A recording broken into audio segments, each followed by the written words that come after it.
માનો ત્યાગ, માનો ત્યાગ એ મધર સેક્રિફાઈસ.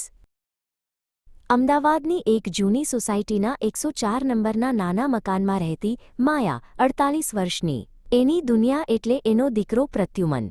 બાળપણથી જ ઘરમાં સ્ટ્રગલ, પણ પ્રેમ ક્યારે ઓછો ન હતો. પ્રત્યુમન 8 વર્ષનો હતો ત્યારે તેના પપ્પા ઘર છોડીને ગયા. તે રાત ખૂબ ભયંકર હતી.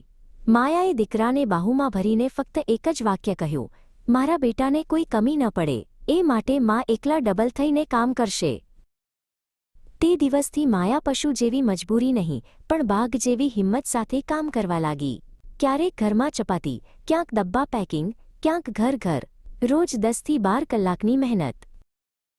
ઘરે દાળ ભાત કૂક થતો. પ્રત્યુમનને પ્લેટમાં 3 રોટલી મળી, પણ માયા ફક્ત એક લેતી. માં, તમે કેમ નથી ખાતા? બાળકના પ્રશ્ન પર માયા હંસીને કહેતી, બેટા, મને ભૂખ નથી પડતી. એક દિવસ પ્રત્યુમન સ્કૂલ પરથી આવ્યો. માતા પંથમાં પડેલી હતી. ચક્કર આવી ગયા હતા. ડોક્ટરે કહ્યું, she is extremely weak, please take care. પ્રત્યુમનની આંખોમાં આંસુ હતા. બાળપણ હોવા છતાં એણે જિંદગીનું સૌથી મોટું સત્ય શીખ્યું. માં પોતાની જરૂર પાછી મૂકીને બચ્ચુની જરૂર પહેલી રાખે છે. એ દિવસ પ્રત્યુમનના મનમાં આગ લાગી. માં માટે જે કરવું પડે કરીશ. અને વર્ષો વીતી ગયા.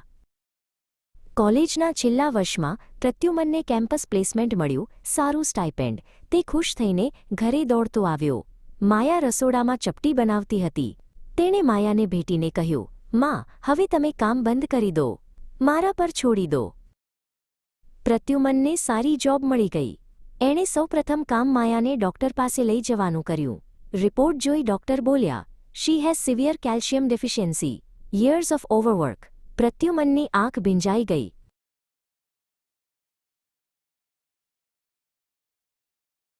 એક વર્ષ બાદ પ્રત્યુમનને પ્રમોશન મળ્યું.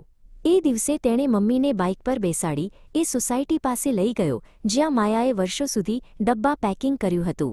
માં, તમે આ દોરી બંધ કરો, હવે તમારે કામમાં ના આવવું પડે.